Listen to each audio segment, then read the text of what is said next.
What is going on, everyone? Parsnip here, and today we're going to be doing a noob's guide to the calamity mod. So you might be wondering, oh, why the calamity mod? Or maybe you're thinking, what is this? But leaving that aside, today we are going to answer all of those questions and more. So let's go ahead and begin with the basic. What is the calamity mod? Well, in simple terms, the calamity mod is a large content mod for Terraria. It adds a great deal of content, especially in-game stuff like bosses, cool gear, ores, and whatnot. And it's really easy to get. Nowadays, as long as you have the T-mod loader, you can go ahead and just browse Calamity in the mod browser section, and the latest version should appear right away. Once you download it, just simply go to the mod page, enable it, and lastly, refresh your mods. Pretty easy, right? So what does the calamity mod have, you ask? Well, sit back and take out your pen and paper because it's a really big list. The calamity mod actually adds over 720 new items, a whopping 21 bosses, 5 of which are actually pre-hard mode, 7 of them are in hard mode, and a total of 9 bosses after you defeat the Moonlord. So as far as bosses come along and in-game content, the calamity mod has you covered. There's also expert mode boss improvements that serve as a great challenge for the hardcore players, over 150 new enemies for you to discover and fight, a total of 2 new biomes for you to explore, a new mode for the start of the game, post Moonlord content, different ore generations on new world creations, and lastly they also add recipes for vanilla items as well as new items that were previously non-craftable. So that's quite a lot of stuff, right? And this is really great for anyone who's getting bored of vanilla Terraria and just wants to spice up their game a little bit.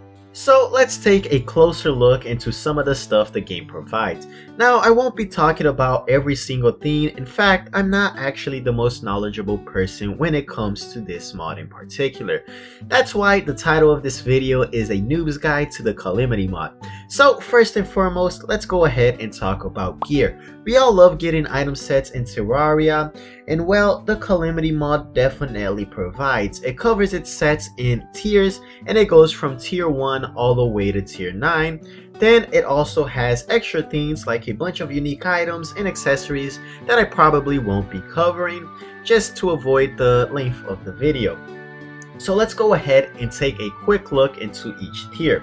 At tier 1 we have Vincent, and as always guys, I will probably be pronouncing these wrong, so don't actually mind me. So Vincent is the first new gear you can get pre-hard mode, and you can get it before defeating the Eye of Cthulhu. It's crafted using ocean items and shards that drop from the Desert Scourge, which is actually the first new boss from this mod. And it gives you life and damage bonuses while you are submerged in liquid. Pretty much when you complete the set bonuses will give you life regen and damage bonuses on liquid. So when you're in normal ground, you probably won't even see this effect. So this set actually provides a total of 9 defense and is meant for all early on classes. At tier 2 we have the Aerial Light, which again is a pre-hard mode gear and can be obtained before fighting Skeletron. It can be crafted by using sky materials and aerial light bars and other sky materials like clouds, feathers, and some plate blocks. The set bonus makes you faster as your health decreases. You'll also notice a slight damage increase for this set, as well as being tankier with a total of 15 defense from the set alone. Again, this set works for all classes, but it will increase your mana and minion count by 1. And here is where the fun actually begins. We reach tier 3 with the Gale gear. Now this gear can actually be made right before the Wall of Flesh, however you can also make it upon defeating it, and it's probably easier then. So it's not really considered a pre-hard mode gear. It's crafted using Hellstone bars, gel, and purified gel, which is dropped by the Slime God and has a nice lore behind it. It pretty much talks about the previous owner, but I won't get into that. So this set provides a total of 27 defense, and it's a set bonus that changes depending on the headpiece you are using. Again, it's ideal for all classes as long as you have the right headpiece for said class. In tier 4, we go ahead and reach the Deadly gear, which is an early hard mode gear that is crafted using Verstitite bars. And again guys, super sorry for butchering these names, but I'll try my best. The set gives a total of 41 defense and works for all classes as long as you use the appropriate headpiece. The set bonus also varies depending on the piece and gives you control over gravity. So we finally reached tier 5, which is Reaver gear, which is around mid hard mode that's acquired after defeating the mechanical bosses. And it is crafted by using Dradion bars. The set without the helmet gives actually a total of 33 defense, which is pretty good and can vary greatly with the addition of the headpiece. For example, the helm can give you plus 25 defense and the helm is the melee hat, while the helmet, which is the summoner hat, gives you a mere 3 defense. Lastly, the set bonus again varies depending on your headgear, but they all greatly affect your DPS. For example, the range bonus is a chance to fire rockets, while the summoning bonus places an orb on your head that releases gas when enemies are nearby. At tier 6, we go ahead and have the Atixia gear. Like the previous set, this one can also be obtained midway through hard mode. However, it is after the Golem and it can be crafted with the Cryptix bars. Now this set, like all the sets till now, provides you with different defenses and set bonuses depending on the headgear you actually decide to use. So at tier 7, we can go ahead and start to see the late hard mode gear, and this first one is the Sheriff gear, which is actually acquired right after the Lunatic Cultist.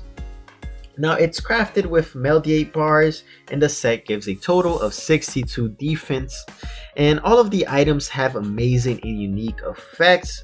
And the bonus is that all projectile types have special effects on enemy hits. So depending on the weapon you use, it will have an effect on enemies and bosses that you hit. You also get a buff when you take damage. So this set also has a unique lore that talks about its previous owner. Here we have post endgame gear, meaning that tier A, also known as Paragon, will be available only after defeating the Moon Lord, and it's crafted using Ulace bars.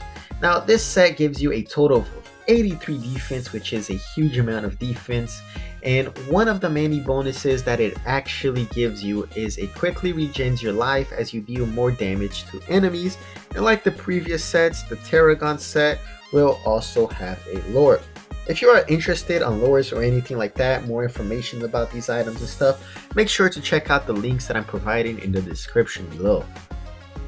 Now last but not least, we have tier 9, which is the God Slayer. An ironic name considering the gear is actually Post Devourer of all gods, which is a boss. All items inflict the God Slayer Inferno debuff, and they are crafted with Cosmolite bars that are actually again dropped by the Devourer of Gods.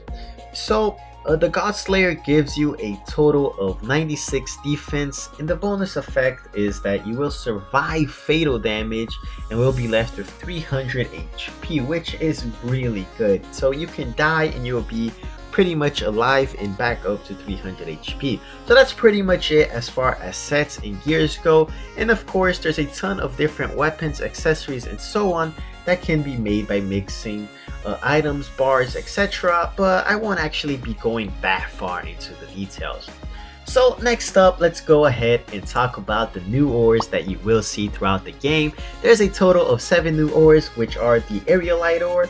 Again, some of these will have the exact same name as the sets that I was talking about. Now, the Aerolite ore is an ore which generates in the underground upon world generation and requires at least a Deathbringer or a Nightmare pickaxe to mine.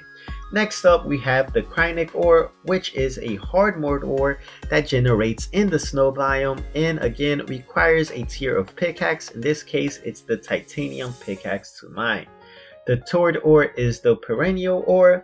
Now this is actually the first hard mode ore that can be found in the cavern layer, and it requires at least a Hamdrax to mine. Next up, we have the Chariot ore. Now this is also a hard mode ore. It's not as useful as the previous ore, but it can be collected in the Profane Crags. So I'm assuming this is actually a new biome. It requires at least a pixel to mine. And next up we have the astral ore. Now this is a ore that generates in the astral meteors and can only be mined if the Astrum Deuce boss is defeated, because defeating this boss actually provides the meteorite to fall. So following up we have the chaotic ore, another hard mode ore which generates in the underworld. It can be used to craft Cryptex bars. And lastly we have the Libium ore, and that's definitely not pronouncing it right. It's Bloom ore that can be found in the jungle mud. And guys, that's pretty much it for all the new ores you'll find in the world. Do note that some of these can actually be found before hard mode, even though you can only mine them after. And to finish part 1, guys, I am gonna go ahead and talk about something that I actually forgot to mention before while I was talking about the tiers of armors and things. But there is one more final piece of armor, even though it is actually a developer item. However, it is obtainable after you defeat the final boss of the Calamity mod, and that is the Demon Shade armor. Now, the Demon Shade armor actually provides you with a whopping 115 defense bonus, and the set bonuses is that it provides shadow flames upon dealing damage. There's also a couple of different ones, such as like the Red Devil following you around, or shadow beams and demon scythes of fire when you are hit, and things like that. So guys, that's pretty much it for part 1. Hopefully you've enjoyed this noob's guide to the Calamity mod. On part 2, we're gonna go ahead and start talking off with the main things that you guys are probably interested in, and that is the bosses, as well as where to start, what to do, and so on. So as always guys, thank you all for watching, and I'll catch you all next time.